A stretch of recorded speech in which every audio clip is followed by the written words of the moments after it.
Coming up on Marriage Today with Jimmy and Karen. If I marry the right person, the emotions will just always be there. Every morning I'm going to wake up and look at you and just go, hallelujah. Oh. It's happening again. You know, you're going to open your eyes and smell their breath and, you know, see them in the harsh morning light. And there's no such thing. Now listen why this is so important. Because there are a lot of people that believe there's something wrong if they have to work at it. As a woman, it is so important to be pursued by men, you know, because it puts value back into us. That we're worthy. You really find value in us. We would, you know, you see something good, and so I think it is so important to always continue that attitude in your marriage.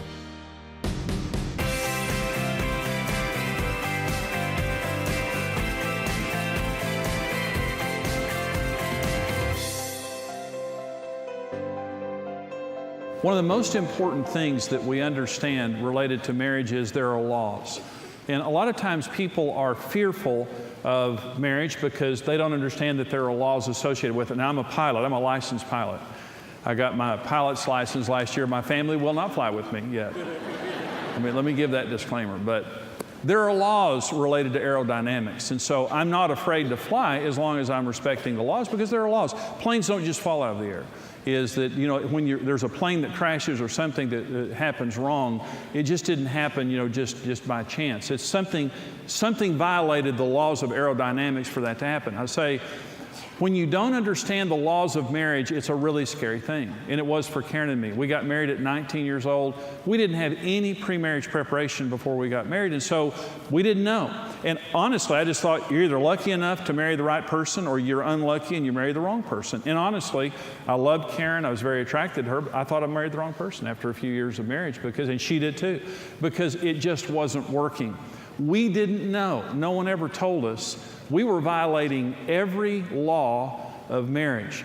And so some of you watching right now, you love each other and God puts you together, but you may be frustrated, you may be discouraged, you may be fearful because you've failed before in marriages, or you feel like you're failing now and you don't know what to do. I just want to give you the good news. When God creates anything, He creates it for success. And when God creates anything, He creates it upon the laws of His kingdom and the laws of His Word. So when God created marriage, He said some very important words. And this is Genesis 2:24 and 25. You probably heard this before. It says, "Therefore a man shall leave his father and mother, and shall cleave to his wife, and they shall be one flesh. And they were both naked, the man and his wife, and they were not ashamed." Marriage is work. You have to work at it. It's a lot of people have misconceptions about marriage. When it says a man shall cleave unto his wife, the word cleave there means to pursue with all energy. It means to cling on to. It's an energetic word. And so from the very beginning, God told us marriage is work. You have to work at it. You know, when you fall in love, you work at the relationship. When I was 16 years old, I asked Karen out. We were 16 years old. We went to elementary and junior high school together, but we didn't know each other. In high school, we started dating when I invited her to a Three Dog Night concert. And 1969 or so. I had a 1969 Dynamic 88 Oldsmobile that my mother wrecked and gave to me. She did that with all my brothers. She wrecked a car and gave us the car that she wrecked and got herself a new one. And I worked at Scrub-A-Dub Car Wash when I asked Karen out, and I had hair down to here, and you know, I was kind of a hood and everything. So I asked her out, but when I asked her out, I remember that I just knocked myself out before I picked her up. I washed my car that day, and I always pulled up on the good side of the car. It was months before she knew my car was wrecked, because I always pulled up on the good side of the car. And I just knocked myself out to be mannerly. You know, those were the days that you drove well. And, you know, I drive just real carefully. If we hit a little bump, I'd say, "Are you okay?" But as soon as I knew that I had her, I began to take her for granted. And that's human nature. Today, we work at our marriage, and our marriage is great as long as we work at it. It's never different than that. No one is the exception to this. But a lot of people have misconceptions related to marriage, and we have to get these misconceptions out of our mind. The first is, if I marry the right person, the emotions will happen naturally and effortlessly throughout our marriage. If I marry the right person, the emotions will just always be there. Every morning I'm going to wake up and look at you and just go, hallelujah. Oh. It's happening again. You know, you're going to open your eyes and smell their breath and, you know, see them in the harsh morning light. And there's no such thing. Now, listen why this is so important. Because there are a lot of people that believe there's something wrong if I have to work at it. If I married my soulmate, and this is the word that's being used a lot today, soulmate. I'm looking for my soulmate. Let me tell you something about your soulmate. A, they're really messed up. Okay, if you think your soulmate is this person that you see them and just go, oh, like that, well, you may fall in love with them, but they're still messed up. Let me tell you another thing about soulmates. They're not born, they're made. The best marriages are not two perfect people who get together and chemistry strikes and they live happily ever after. The best marriages are two very different people who have a lot of incompatibility that roll up their sleeves and go through lots of trouble together, but they stay together and work it out and they come out as best friends. That's how marriage works. The best marriages are people who have high goals and a high work ethic. The worst marriages are people who have high goals and not a good work ethic. That's proven in research. And so if I marry the right person, the emotions will be there. No, they won't. It'll be there to the degree that you work at it. And even if you work at it, there'll be times the emotions just aren't there. The second is, if my emotions change toward my spouse, I must have married the wrong person. No. Again, emotions come and go. I can't predict my emotions, but the best love in the world is love by choice. It's called agape love. It's God's type of love. I don't know what my emotions are going to do tomorrow, but I'm always in control of my will. When I say I love Karen Evans, what I'm saying is this: regardless of how I feel or what she does, I've made a decision. I will always be faithful to her and do my best to love her as Jesus would.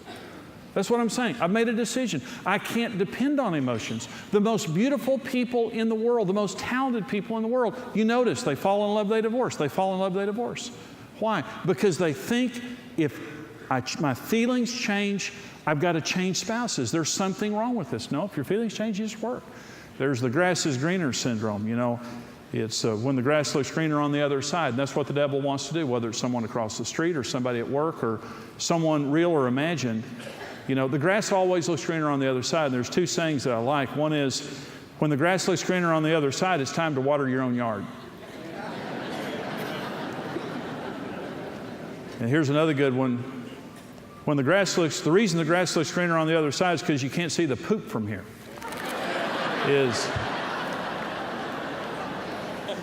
Everybody looks good from a distance, you know, but live with them for a while. And then you'll see that it's not as good as you thought it was. Everybody looks good from a distance, but when you have to live with that individual, then you see all their issues up front. Let me say, that's when you know, my best friends are not the people who love me in the good times. My best friends are the people who know all the dirt and still love me anyway. That's right. Right? And those are the kind of friends you want. Karen and I have been together for a long time. I think we've seen everything, but maybe we haven't. But I can tell you this, we're still together. And that's what love is. It's not the emotion. And we believe that we married the wrong person, but we stuck it out, and we know that God put us together. Number 3, misconception of love and romance. Positive events, experiences, and actions should fuel the relationships and our emotions long term. In other words, if we take a trip to Hawaii, or if we have a big Valentine's weekend or whatever, that's going to last for a long time. And that's not true. Marriage operates on the manna principle. The children of Israel woke up every morning when they were in the wilderness, and for 40 years, every day manna was there, and God said, you can't accumulate it. You can only pick up one day's worth, except before the Sabbath, you can pick up 2 days' worth. He said, but you have to pick it up every day. First thing they did is the Israelites went out and took all they could and put it in their tents. You know, and what happened, it says, it bred worms and stank. They were trying to accumulate it, and God says, no, I want you to learn to relate to me every day and trust me every day.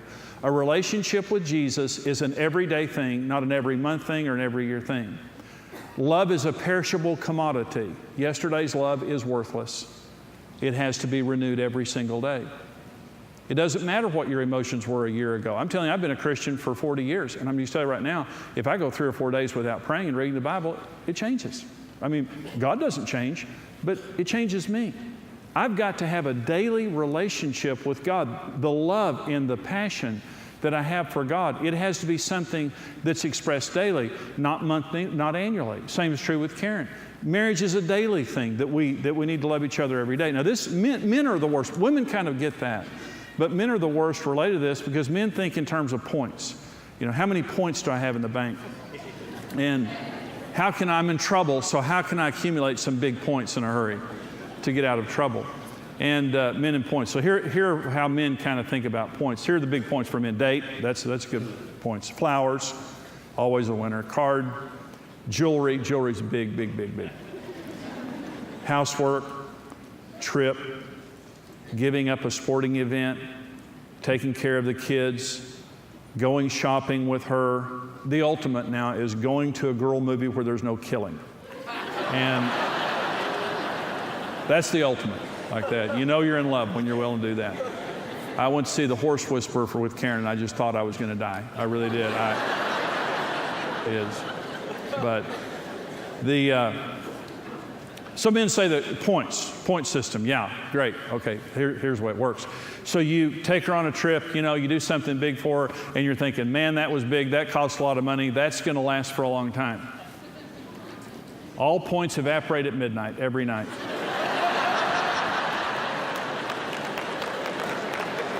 Jewelry lasts maybe 2 to 3 days. And that's the biggest of all.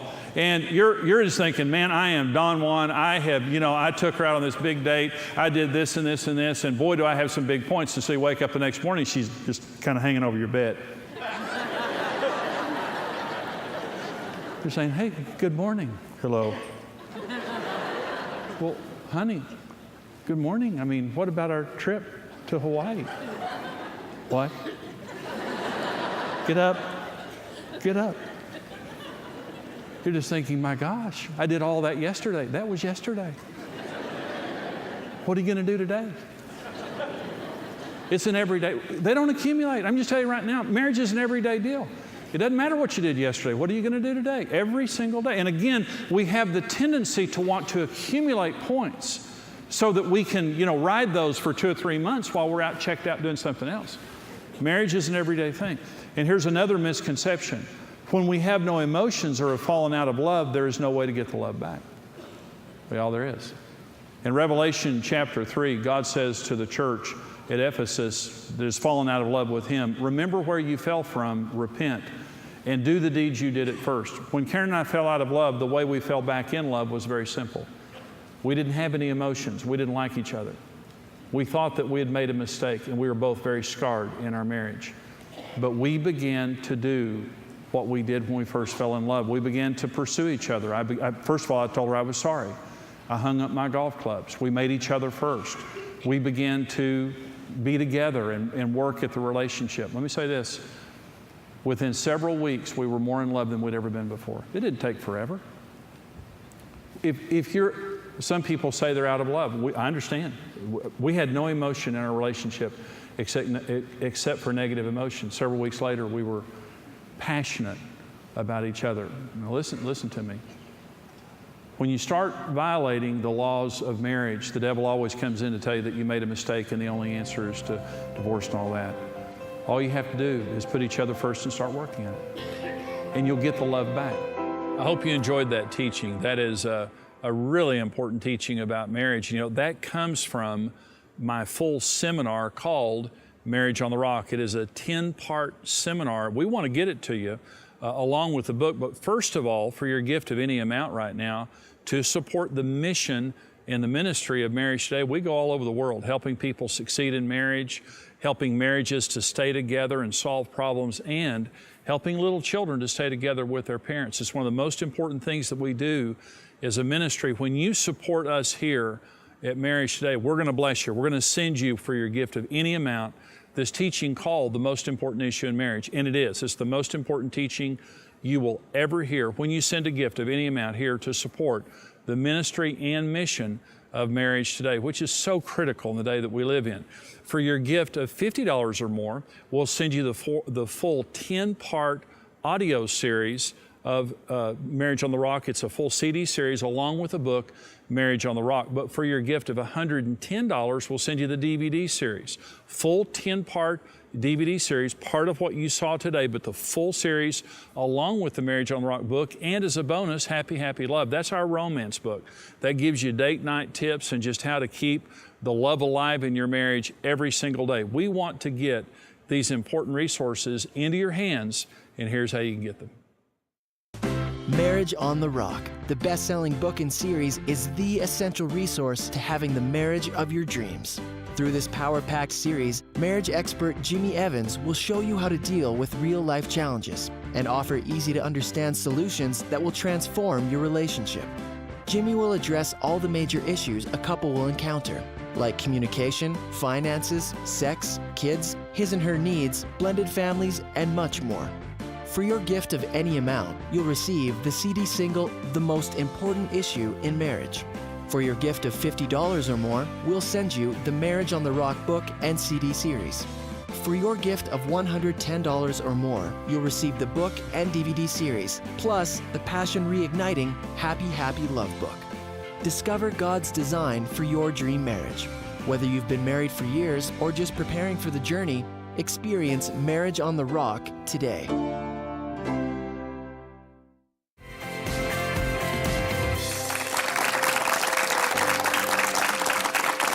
Well, this program today is from Marriage on the Rock, and it's talking about the foundational laws of marriage, Karen. And when we got married, we didn't know anything about marriage, but we certainly didn't know that there were foundational laws of marriage. And so these laws, one of the laws that we're talking about today is called the law of pursuit, where God said, for this cause a man will leave his father, mother, and cleave unto his wife. And by the way, when it frames this to the masculine, and it says a man will cleave unto his wife, it's saying the man is responsible first to pursue his wife. Okay, so it's both spouses should do this, but it's the man who ought to lead.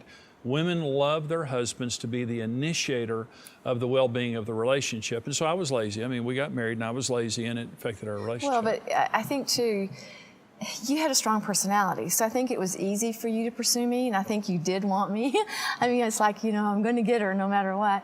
But, and so on the other side of that too, I know there's men that are more shy, and they're not as pursuing, but as a woman, it is so important to be pursued by men, because it puts value back into us, that we're worthy, you really find value in us, that we would, you see something good. And so I think it is so important to always continue that attitude in your marriage, even as the days go on, or the years go on, because that's what, I love. I love the way, you do pursue me, and you do say things like, we need to have a date night, or we need to go out, or it's just so important for a woman to know that she is valued, like you said. Yeah.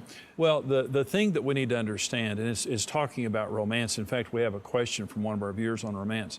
But the issue, Karen, is me being romantic with you means that I'm pursuing you based on your needs.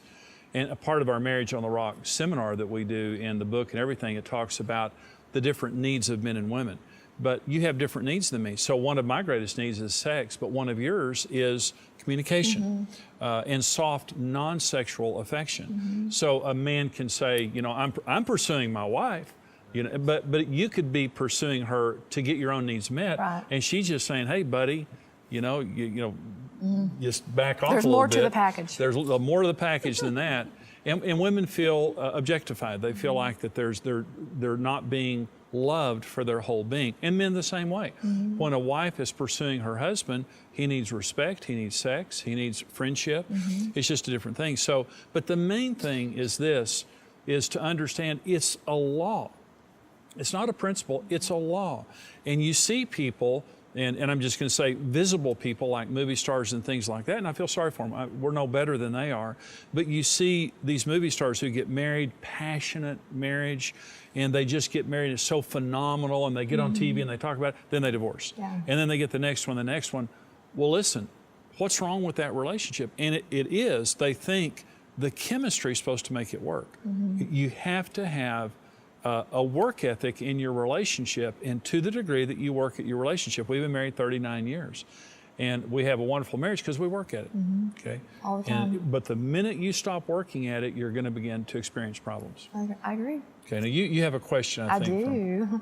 Whenever an anniversary or a Valentine's Day rolls around, my wife always expects me to be ultra romantic. We usually end up in a fight.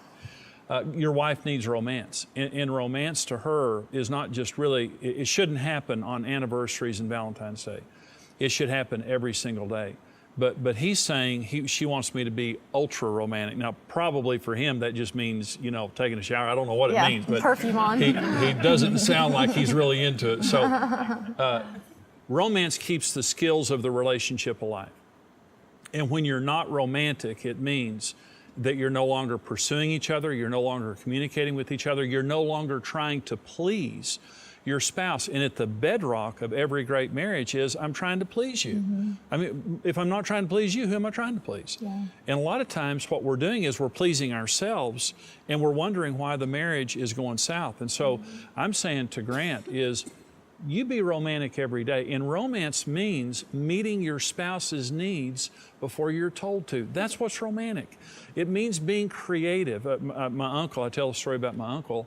He and my aunt were married for 40 years. He wrote my aunt a new poem every day for 40 years. Now you think about that. I mean, that is really creative and romantic. And she was in heaven, by the way. They had a great marriage.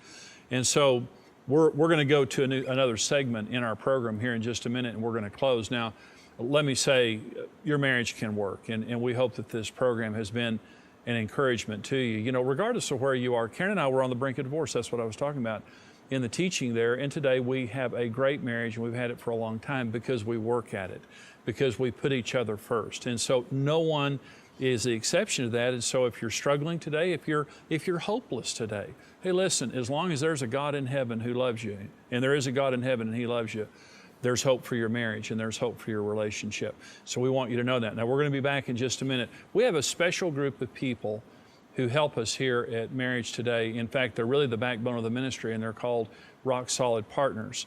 And they support us monthly on different levels. You're going to see the details of that here in just a second. But I want to say this is a ministry and a mission that goes across America and all over the world. And we help people succeed in marriage. We help people to solve their marriage problems. We help people who have experienced pain and failure in marriage to get hope and the skills they need to be married successfully. But one of the most important things we do is keep little children's parents together.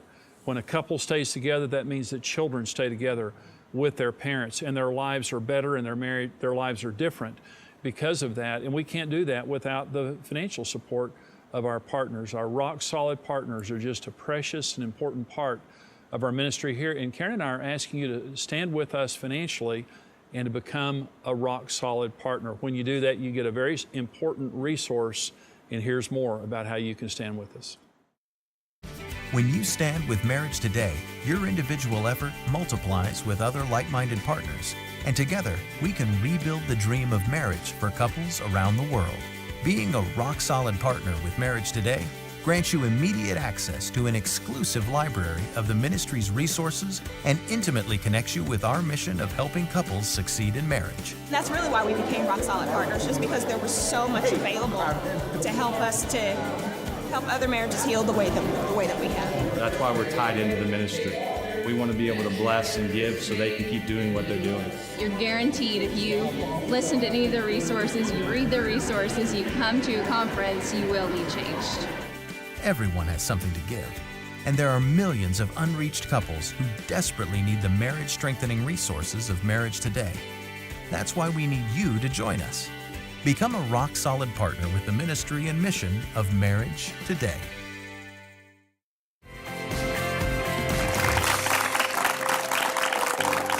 Okay, we're talking about pursuing each other. It's a law of marriage that God in the very beginning in Genesis 2 said, "For this cause a man shall leave his father, mother, and cleave," which means to pursue his wife. It's just a law of marriage, Karen, that everybody has to follow to be successful. And so we have another question from a viewer. A viewer wrote in and said, how do you keep the marriage hot and passionate after years of being together?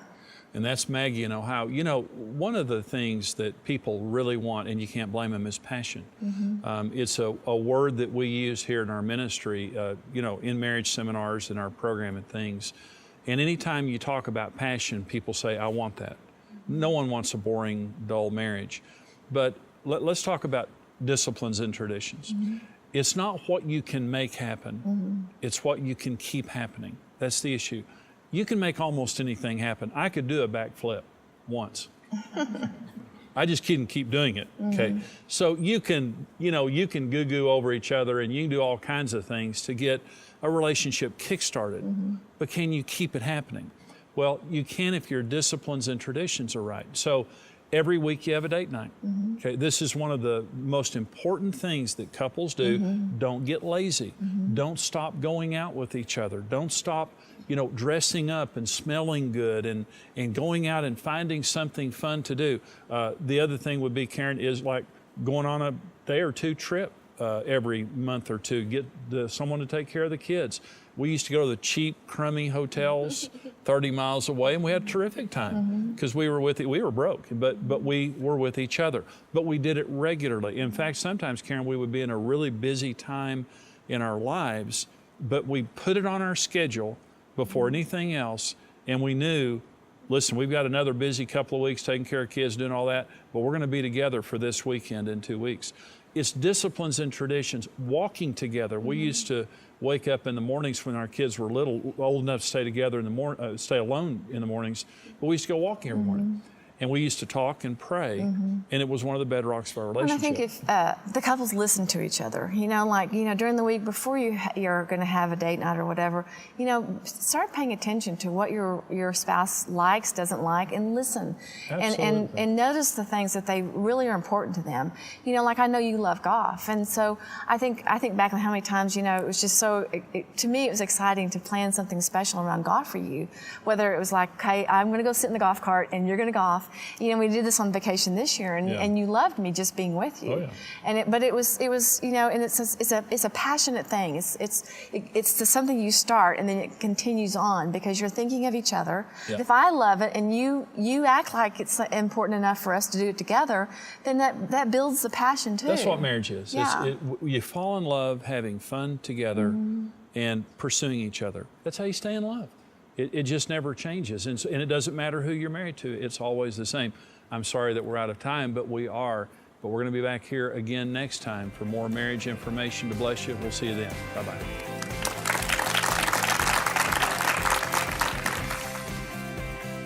Thank you for joining us today. Support Marriage Today with your best gift and receive the series Marriage on the Rock. Don't miss the next Marriage Today simulcast, XO Houston. Host this event at your church or find a host site by visiting marriagetoday.com/simulcasts.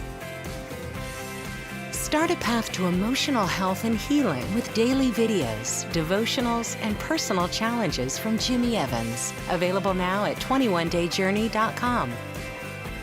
Become a rock-solid partner today and connect with the mission of Marriage Today. Together, we can help couples succeed in marriage.